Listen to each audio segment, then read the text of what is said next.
قال یا بنی لا تقصص رؤیاک علی اخوتک فیکیدوا لک کیدا ان الشیطان للانسان عدو مبین. پھر وہ خود اس کی تعبیر کرتے ہیں. یوسف علیہ السلام کے خواب کی تعبیر کون کرتے؟ ان کے والد. وَكَذَلِكَ يَجْتَبِيكَ رَبُّكَ. اس خواب سے یہ پتہ چلتا ہے کہ تیرا رب تجھے چن لے گا، یعنی نبوت سے سرفراز کرے گا. وَيُعَلِّمُكَ مِن تَأْوِيلِ الْأَحَادِيثِ. اور تمہیں باتوں کی تعویل کا علم دے گا. تعویل کا لفظ جو ہے یہ اول سے ہے، حمزہ واو لام، اول کا لفظ بھی اسی سے. کسی چیز کا اصل کی طرف رجوع کرنا، اصل حقیقت. تعویل کس کو کہتے ہیں؟ اس کی اصل حقیقت، ٹھیک ٹھیک جو مقصود ہوتا ہے، یعنی اصلی غایت، مقصد کیا اس بات کا، مراد اس سے کیا ہے. اور احادیث کا لفظ جو ہے یہ حدیث کی جمع ہے. حدیث کہتے ہیں بات کو، کہانی کو، ہر وہ کلام جو انسان تک پہنچ سکے، خواہ وہ سننے کے ذریعے یا پھر ذریعہ وحی یا خواب یا بیداری کی حالت میں، وہ سب چیزیں احادیث ہوتی. ہر وہ کلام، کیونکہ حدیث کا معنی آپ کو سمجھنا ضروری. حدیث سے مراد صرف حدیث رسول صلی اللہ علیہ وسلم ہی نہیں ہوتا، قرآن کے لیے بھی لفظ حدیث آتا ہے. اللہ نزل احسن الحدیث، اللہ نے سب سے بہترین بات اتاری ہے. تو حدیث سے مراد کیا ہے؟ بات، کلام، ہر وہ کلام جو انسان تک پہنچے، خواہ وہ سننے کے ذریعے، خواہ وہ وحی کے ذریعے، خواہ وہ خواب کے ذریعے، کوئی بھی ذریعہ ایسا ہو کہ جس سے ایک بات انسان کے پاس آئے، کوئی واقعہ، کوئی خبر. تو تعویل یہ ہے کہ انسان اس بات کو سن کر اس کا اصل مقصد سمجھ آئے. اب دیکھیں کہ لوگ مثلاً آپ سے کوئی آ کے ملتا ہے، آپ کو کوئی بات سناتا ہے، کسی کی کوئی بات کرتا ہے، کوئی قصہ سناتا ہے، کوئی آپ کو فون کرتا ہے، کال کرتا ہے، کوئی بات آپ سے کرتا ہے، کوئی شخص کسی اور کا قصہ آپ کو سناتا ہے، یا کچھ آپ پڑھتے ہیں. اب اس میں کیا ہوتا ہے؟ کبھی تو آپ بات سنانے والے کا مطلوب اور مقصود جان لیتے ہیں، اور کبھی آپ کو نہیں سمجھ آتی کہ اس نے بات کیوں کہی، اپنی کم علمی کی وجہ. لیکن کچھ لوگ دوسروں کے مقابلے میں اس میں بہت اچھے ہوتے ہیں. مثلاً ایک مجلس کے اندر ایک بات کہی جاتی ہے، لیکن ہر شخص اس کو کس طرح لیتا ہے؟ اپنی عقل سمجھ کے مطابق. کچھ لوگوں کی عقل گہری ہوتی ہے، سمجھ یعنی تھورو ہوتے ہیں، وہ بات کی تہہ تک پہنچ جاتے ہیں کہ کہنے والے نے بات کہی کیوں ہے، کس مقصد سے کہی، اور یہاں اس بات کے کہنے کا کیا مطلب، اور اس وقت اس کو کہنے سے کیا مراد اور مطلوب ہے، اور اس انداز میں کیوں کہا گیا. جبکہ دوسروں کو کچھ سمجھ نہیں آتی کہ وہ سمجھتے بس چند الفاظ سے جو دہرائے گئے اور بات ختم.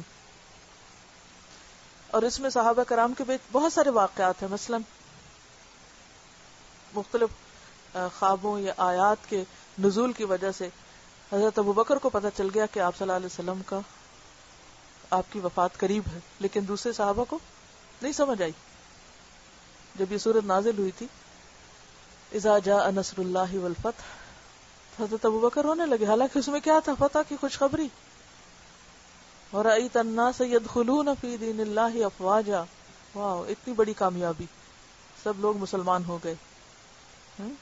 لیکن حضرت ابوبکر رونے لگے کہ مشن مکمل ہو گیا، جدائی کا وقت آ گیا.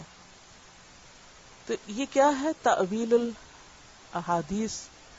یہ خاص اللہ ہی سمجھ دیتا ہے، یہ حکمت کی باتیں ہوتی ہیں. یؤتی الحکمت من یشاء، حکمت عطا کرتا ہے جس کو چاہتا ہے. ومن یؤت الحکمت فقد اوتی خیرا کثیرا، اور جس کو حکمت اور دانائی مل جائے اس کو بہت بڑی خیر مل جاتی. اور بعض اوقات آپ نے دیکھا ہوگا کہ جن لوگوں کو ایسی سمجھ ملی ہوتی ہے، اگر اس کو ڈائریکشن نہ ملے تو ان کی زندگی میزریبل بھی ہو جاتی ہے، کیونکہ وہ اوپر کی سطح سے نیچے چیزوں کو دیکھ رہے ہوتے ہیں، ظاہر سے باطن کی طرف جا رہے. تو غیب کا علم نہیں ہوتا، اسے مکس نہ کیجئے. مثلا حضرت ابو ہریرہ رضی اللہ تعالیٰ عنہ ایک دفعہ بہت شدید ان کو بھوک لگی، تو وہ کھڑے ہو گئے کہیں اور انہوں نے حضرت ابو بکر سے کچھ پوچھا. حضرت عمر سے کچھ پوچھا لیکن کسی نے ان کی بات نہ سمجھی. تو اتنے میں حضور صلی اللہ علیہ وسلم گزرے, ان سے بھی انہوں نے وہی بات پوچھی, وہ کوئی مسئلہ پوچھ رہے تھے, تو ان کو فوراً سمجھ آ گئی. تو ان کہا کہ تمہیں بھوک لگی, آؤ میرے ساتھ. اب یہ دوسروں کو کیوں نہیں سمجھ آتی جو کچھ لوگوں کو سمجھ آ جاتی ہے کہ دوسرا کیا چاہ رہا ہے. انٹرسٹ کی بات بھی ہوتی ہے, کچھ لوگوں میں انٹرسٹ زیادہ ہوتا ہے, کچھ کو نہیں ہوتا. کچھ لوگ انسانوں کے زیادہ خیر خواہ ہوتے ہیں, تو ان کی اس خوبی کی وجہ سے ان کو اور زیادہ حکمت عطا کر دیتا ہے.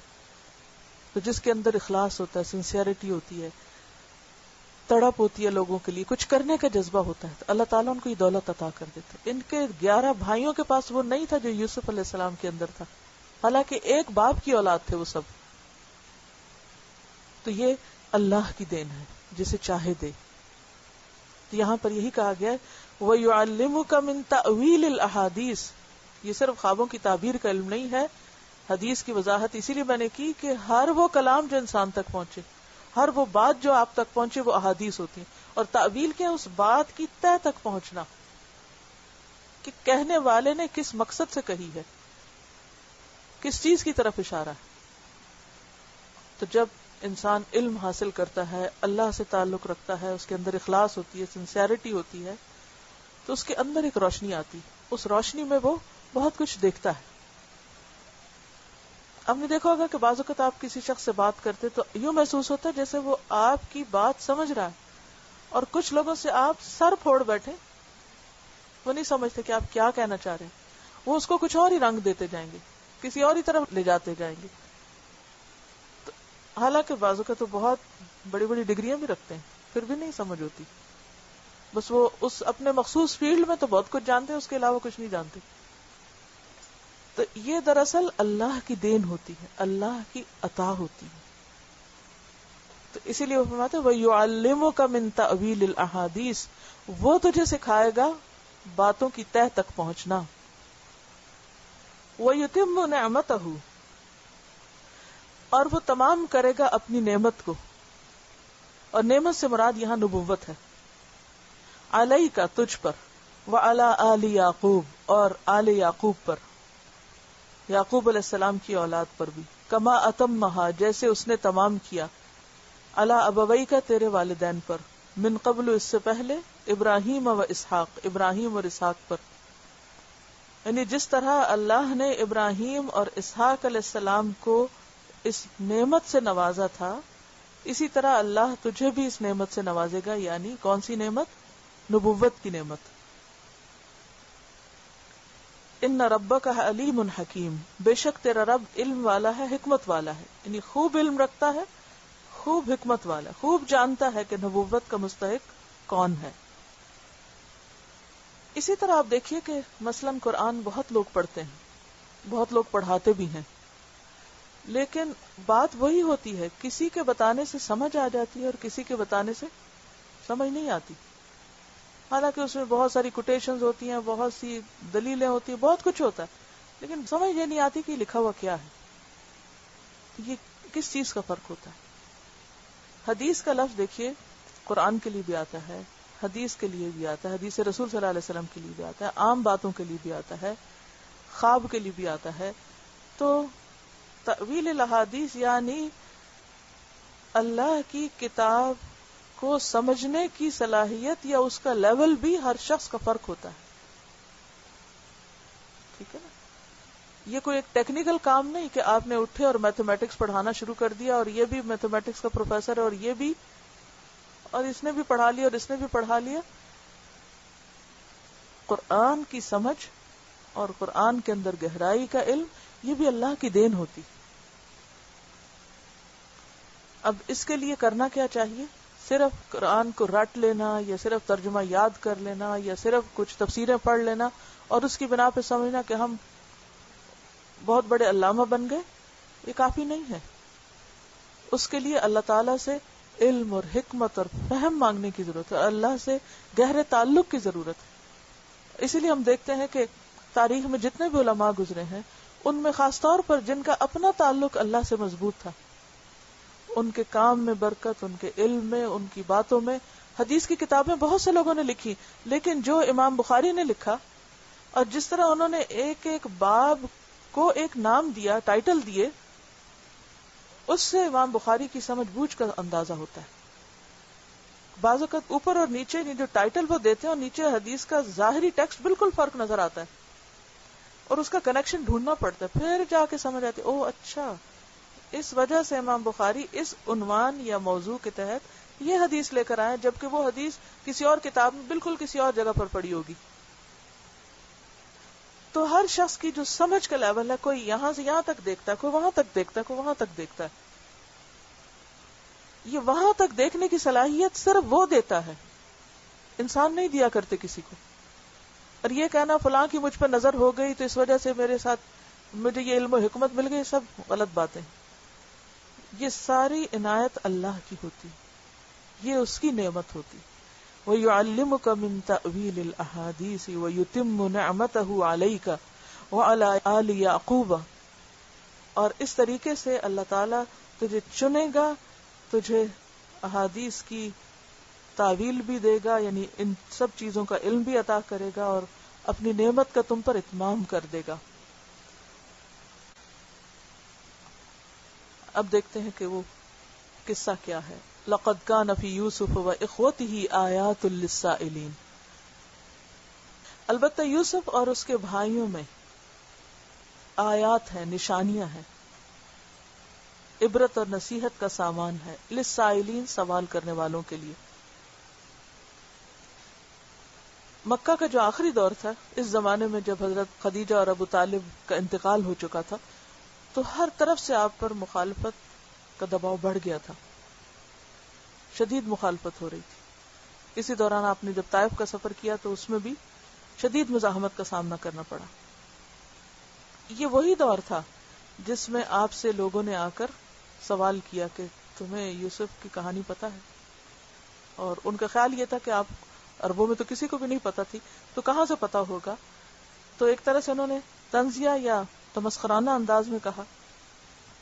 تو اللہ سبحانہ وتعالیٰ نے صرف قصہ نہیں سنایا بلکہ اس کے ساتھ ساتھ اس قصے کے اندر سے عبرت اور نصیحت کا سامان بھی فراہم کیا، اور وہ ساری باتیں جو یوسف علیہ السلام کے قصے میں تھی ان میں اہل مکہ کو ایک سبق سکھا دیا کہ دیکھو کس طرح یوسف کے بھائیوں نے یوسف کے ساتھ انتہا درجے کی زیادتی کی، اور کس طرح اللہ تعالیٰ نے ان کو ان سے نکال کر اگرچہ آزمائشوں سے گزارا لیکن بہت بڑے مقام پر پہنچا دیا، مصر کے تخت تک پہنچا دیا. تم بھی دیکھو تم اپنے بھائی کے ساتھ کیا کر رہے ہو. یعنی آپ کی مخالفت کرنے والے کون تھے؟ آپ ہی کے قبیلے کے لوگ، آپ ہی کے رشتہ دار، آپ کے چچا ابو لہب، اور جن لوگوں کے ساتھ آپ نے اتنا عرصہ گزارا تھا، آپ کے نیبر، آپ کے شہر کے رہنے والے لوگ، ابو جہل، عتبہ، شیبہ اور بہت سے لوگ. تو جس طرح تم اپنے بھائی کے ساتھ کر رہے ہو محمد صلی اللہ علیہ وسلم کے ساتھ، اسی طرح یوسف علیہ السلام کے ساتھ بھی ہوا تھا. لیکن دیکھو کہ یوسف علیہ السلام کا انجام کیا ہوا. اور تم بھی یاد رکھو کہ جس شخص کے ساتھ تم زیادتی کر رہے ہو اسے بھی اللہ ایک اعلیٰ ترین مقام تک پہنچائے گا. تو وہ ساری چیزیں ان پر چسپاں ہو گئی جو یوسف کے بھائیوں کی عادات اور ان کی زیادتیاں تھیں، وہ وہی تھیں جو مکہ کے لوگ نبی صلی اللہ علیہ وسلم کے ساتھ کر رہے تھے. تو اس لیے اللہ تعالیٰ فرماتے ہیں کہ یوسف اور اس کے بھائیوں میں اذ قالوا ليوسف واخوه احب الى ابينا، سبق ہے، جب عبرت انہوں ہے، نے کہا نصیحت یعنی ہے. آپس میں بات کی، اے پوچھنے بھائی والوں مل بیٹھے جو اور تم آپس پوچھ میں رہے باتیں ہو ہو رہی تھی، اس میں دراصل یوسف اور اس کا لیے بھائی نصیحت کا ہمارے بہت بڑا باپ کو سامان زیادہ ہے. محبوب ہے. یوسف کے بھائی کون تھے؟ بنیامین، جو ماں کی طرف سے حقیقی بھائی تھے. یوسف اور اس کے بھائی ہمارے والد کو زیادہ پیارے ہیں، وہ ان سے زیادہ محبت رکھتے ہیں، اور والدین کی کسی بچے کے ساتھ زیادہ محبت اور اس کی طرف زیادہ عنایت باقی بہن بھائیوں کے لیے جیلسی کا سبب بنتا ہے. بالکل نیچرل سی بات ہے. یعقوب علیہ السلام کس وجہ سے ان سے محبت کرتے تھے؟ دو وجوہات تھیں. ایک تو ان کا اخلاق اور کردار اور ان کی اپنے والد کے ساتھ جو خصوصی یعنی عزت اور احترام کا تعلق تھا، اور دوسری یہ کہ جسمانی اعتبار سے بھی خوبصورت تھے باقی سارے بھائیوں کے مقابلے میں. کسی بھی انسان کی یہ دو چیزیں انسان کو بہت متاثر کرتی ہیں، ظاہری حسن بھی اور باطنی حسن بھی. عموماً ظاہری حسن لوگوں کو اٹریکٹ کرتا ہے، اسی لیے لوگ ہر وقت اس فکر میں رہتے ہیں کہ ایسے خوبصورت بنے تاکہ دوسروں کو اٹریکٹ کر سکیں، اور اسی لیے قیمتی سے قیمتی لباس پہنتے ہیں، ہزاروں ڈالر خرچ کرتے ہیں اپنی بیوٹیفیکیشن پر، اور آخری حد تک چلے جاتے ہیں اپنے آپ کو اذیت دینے میں، بعض اوقات سرجریز کرواتے ہیں، معلوم نہیں کیا کچھ کرتے ہیں. تو ظاہری حسن جو ہے یہ انسان کی ویکنیس ہوتی، اور ہر انسان کا اپنا ایک کرائیٹیریا ہوتا ہے، کسی کو کوئی چیز اٹریکٹ کرتی، کسی کو کوئی، ویری نیچرل. اور اگر ظاہری حسن کے ساتھ کسی کے اندر اخلاق بھی ہو، کردار بھی ہو، دوسروں کے لیے سافٹ کارنر بھی ہو، ادب اور احترام بھی ہو، علم بھی ہو، سمجھ بھی ہو، تو یہ چیز اور بھی زیادہ اٹریکشن کا باعث بنتی. اب یوسف علیہ السلام کے اندر یہ ساری کوالٹیز جمع ہو گئی، بات سمجھتے بھی تھے، فرما بردار بھی تھے، خوبصورت بھی تھے، اور باقی تمام بھائیوں کے مقابلے میں نکھرے ہوئے تھے، آؤٹ اسٹینڈنگ. تو یہ بات بھائیوں کو بہت کھلتی تھی. یہ بجائے اس کے کہ تم بھی کوئی اچھے کام کرو، تم بھی اپنے اخلاق کو بہتر بناؤ، وہ پیچھے پڑ گئے کہ کیوں، why Yusuf is so beloved to his father. وَأَخُوهُ أَحَبُّ إِلَىٰ أَبِينَا مِنَّا، ہم سے بڑھ کر اس سے پیار کرتے ہیں. وَنَحْنُ عُصْبَةٌ، اور ان کو بس فخر تھا اپنی جماعت ہونے کا، اور ہم ایک پورا جتھا ہے، ہم 10 ہیں، اور باپ کی توجہ 10 کو چھوڑ کر ان 2 پہ جاتی، اور ان 2 میں سے بھی خاص طور پر یوسف کی طرف. ان ابانا لفی ضلال مبین، ہمارے والد تو بالکل صریحاً غلطی پر ہیں. دلال کا لفظ اگرچہ گمراہی کے لیے آتا ہے، لیکن یہاں معنی کیا ہے؟ لا علمی، یعنی ہمارے باپ کو کچھ پتہ ہی نہیں، he doesn't know. آج بھی بہت سے بچے کہتے ہیں نا you don't know، آپ کو خبر ہی نہیں کچھ، سب علم ہمارے پاس ہے. تو دلال کا لفظی معنی گمراہی بھی ہوتا ہے اور لا علمی بھی ہوتا ہے. غیر المغضوب علیہم ولا الضالین، اگر آپ کو سورۃ الفاتحہ کی تفسیر یاد ہو تو اس وقت میں نے آپ کو بتایا تھا کہ ضالین وہ ہیں جن کے پاس نہ علم ہے نہ عمل. تو ضال کا معنی لا علم ہونا. نبی صلی اللہ علیہ وسلم کے لیے قرآن مجید میں جو لفظ آتا ہے وَوَجَدَكَ ضَالًّا فَهَدَى، تو یہاں کیا مطلب ہے کہ نعوذ باللہ گمراہ تھے؟ گمراہ نہیں لفظی معنی یہاں کیا ہے؟ لا علم تھے. ما كنت تدری ما الکتاب ولا الایمان، تمہیں نہیں پتا تھا کتاب کیا ہوتی، ایمان کیا ہوتا ہے. تو اللہ نے آپ کو ہدایت دی. وَوَجَدَكَ ضَالًّا فَهَدَى، تو یہاں یعقوب علیہ السلام کے لیے بھی کیا کہا کہ ان ابانا لفی ضلال مبین، یعنی لا علم ہے، انہیں سمجھ نہیں ہے. اور اسوہ کہتے ہیں مضبوط جماعت کو جو سب ایک دوسرے کے حامی و ناصر ہوں، طاقتور لوگ جو آپس میں ایک ہوں. تو وہ آپس میں بیٹھ کر اپنے والد کے خلاف باتیں کرتے رہتے تھے. ایسا بھی ہوتا ہے بعض اوقات خاندانوں میں، آپ نے دیکھا ہوگا کہ کچھ بہن بھائی ماں باپ کے خلاف اکٹھے ہو جاتے ہیں. کوئی چھوٹی سی شکایت ہوئی ایک کو، اس نے سب کا دماغ خراب کیا اور اس کو اپنا گروپ بنا لیا. اور کچھ خدا کا خوف نہیں ہوتا کہ کر کیا رہے. کسی کے بھی خلاف محاذ آرائی کو بہت اچھی چیز نہیں، لیکن ماں باپ کے خلاف اور پھر اس میں باقی سبلنگز کو بھی ساتھ ملا لینا یہ بہت بڑا شیطانی فعل ہے، اور اس میں سے کوئی خیر نہیں نکلتی کبھی. تو یہاں یہ بھائی بھی اکٹھے ہو کر اپنے باپ کے خلاف غیبت اور ان کے اوپر باتیں بناتے ہیں. اب وہ جو حسد ہے، اندر کی جلن اور کڑھن، وہ چین نہیں لینے دیتی. لہٰذا صرف اتنا ہی نہیں وہ اب شکوہ شکایت کرتے کہ ہمارے والد جو ہیں وہ ہمارے سے زیادتی کر رہے ہیں، بلکہ اس سے آگے بڑھ کر سوچتے ہیں کہ یوسف ہی کو ٹھکانے لگا دو تاکہ باپ ہماری طرف متوجہ ہو جائے. یہ انتہا درجے کی انسانی ویکنس ہے کہ کسی کی توجہ حاصل کرنے کے لیے عموماً کیا کرتے ہیں کہ جو توجہ کا مرکز ہے اس کو آگے سے ہٹا دو تاکہ ہمیں توجہ مل جائے. اقتلوا یوسف، اور ہٹانے کا سب سے مکمل طریقہ کیا ہے کہ قصہ ہی پاک کر دو، قتل کر دو، یوسف کو قتل کر دو.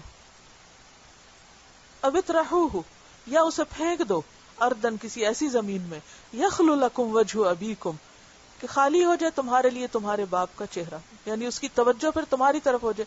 نہ یوسف ہوگا، نہ یوسف کی طرف پیار سے دیکھیں گے، نہ اس کی طرف مائل ہوں گے، اور پھر مجبوراً ان کو ہماری طرف متوجہ ہونا پڑے گا. وَتَكُونُوا مِن بَعْدِهِ قَوْمًا صَالِحِينَ، اور تم سب اس کے بعد نیک بن جانا، نیک لوگ بن جانا.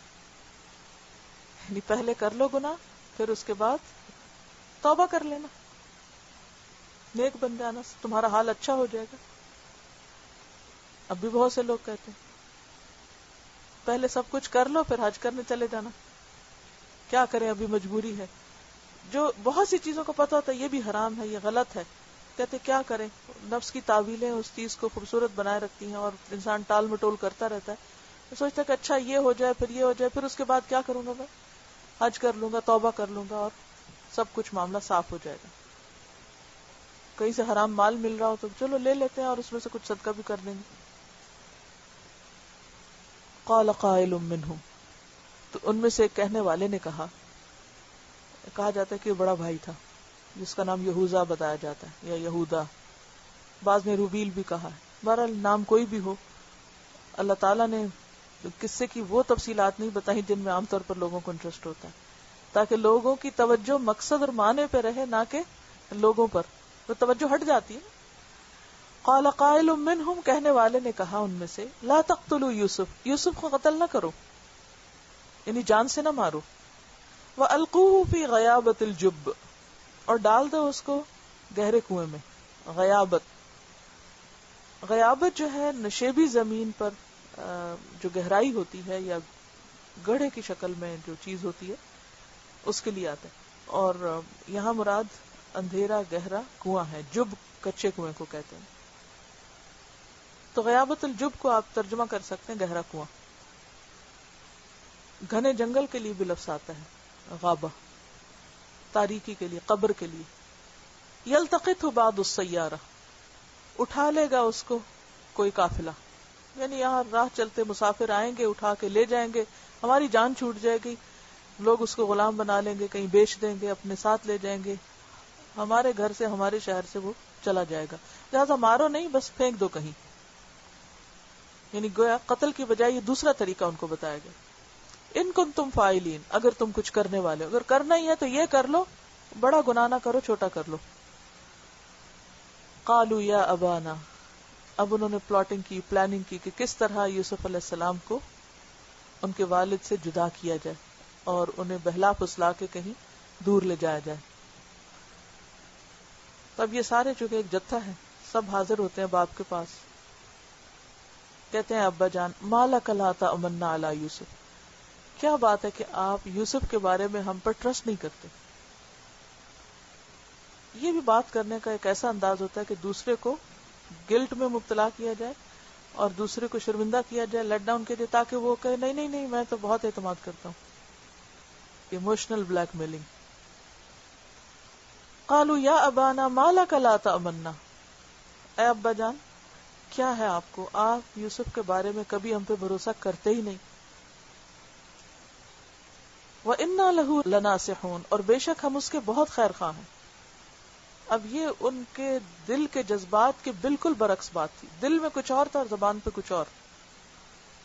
اندر تو حسد کوٹ کوٹ کے بھرا ہوا تھا اور زبان سے کیا کہہ رہے ہیں کہ ہم تو بڑے ہی خیر خواہ ہیں، آپ ہم پہ اعتبار کر کے تو دیکھیں، آپ نے کبھی چھوڑا ہی نہیں اس کو ہمارے ساتھ، آپ کو ہم پر ٹرسٹ ہی نہیں. ارسلہ معنا، اسے ہمارے ساتھ بھیجیے، اسے بھی کبھی کھیلنے دیجیے. غدن، کل ہمارا پروگرام ہے کہیں پکنک پہ جانے کا، تو اسے ہمارے ساتھ کیجیے. یرتع و یلعب، کہ وہ بھی کہیں کھائے پیے، کھیلے کودے. یرتع، را تا عین، جانوروں کا چرنا. مراد اس سے خوب جی بھر کے کھانا پینا، اور پھر خصوصاً جب جنگل میں جا کے کچھ کھائے پیے، یعنی درختوں سے کوئی پھل وغیرہ توڑ کے، اس کے لیے بھی آتا ہے. وہ یلعب، اور کھیلے. تو اس سے یہ پتہ چلتا ہے کہ پکنک کا کانسیپٹ جو ہے کوئی جدید نہیں ہے، بہت قدیم ہے. 19ویں صدی قبل مسیح میں یہ بات ہو رہی ہے کنعان کے گاؤں میں. ارسلہ معنا غدا یرتع ویلعب وإنا لہ لحافظون، اور آپ فکر نہ کریں، بے شک ہم اس کی حفاظت کریں گے، ہم اس کو پوری طرح پروٹیکٹ کریں گے. ہم 10 لوگ ہیں اور آپ دیکھیں تو صحیح ہم اس کو کس طرح اس کا خیال رکھتے ہیں، سب اس کی کیئر کرنے والے ہیں. بات یہ ہے کہ جس نے کچھ کرنا نہیں ہوتا وہ باتیں بہت کرتا ہے. تو ان کا بھی مقصد اور نظریہ بالکل الٹ تھا. اسی لیے وہ انا لہ لناصحون انا لہ لحافظون. قال یعقوب علیہ السلام نے کہا انی لیحزننی بے شک مجھے غمگین کرتی ہے یہ بات ان تذهبوا به کہ تم اسے لے جاؤ. یوسف کی جدائی مجھ پہ گراں گزرتی ہے, تم اسے لے جاؤ, یہ مجھ سے برداشت نہیں ہوتا, یہ میں اسے اپنی نگاہوں سے دور نہیں کرنا چاہتا. حزن کا لفظ جو یہ غم کے لیے آتا ہے, اور ایسا غم جو دل کے اندر ایک درد پیدا کر دے, اور وہ درد اور وہ غم کس وجہ سے ہو, کسی پیاری چیز کے چھن جانے کی وجہ سے. یعنی جب کوئی عزیز ترین چیز چھن جاتی ہے تو اس کی وجہ سے جو انسان کو تکلیف پہنچتی ہے وہ حزن کہلاتا ہے. قال انی لیحزننی ان تذهبوا به واخاف ان یاکلہ الذئب, اور میں ڈرتا ہوں کہ اسے کوئی بھیڑیا نہ کھا جائے. حزن کے علاوہ ایک خوف بھی ہوتا ہے. خوف مستقبل کا ہوتا ہے جس میں خدشہ ہوتا ہے انسان کو کسی برے حادثے یا برے واقعے کے پیش آنے کا ڈر. حزن کا تعلق ماضی سے ہوتا ہے جبکہ خوف کا تعلق مستقبل سے ہوتا ہے. وَأَنْتُمْ عَنْهُ غَافِلُونَ, اور تم اس سے غافل ہو. مجھے ڈر لگتا ہے کہ کہیں تمہاری غفلت کی وجہ سے اسے جنگل میں کوئی بھیڑیا نہ کھا جائے. اور ویسے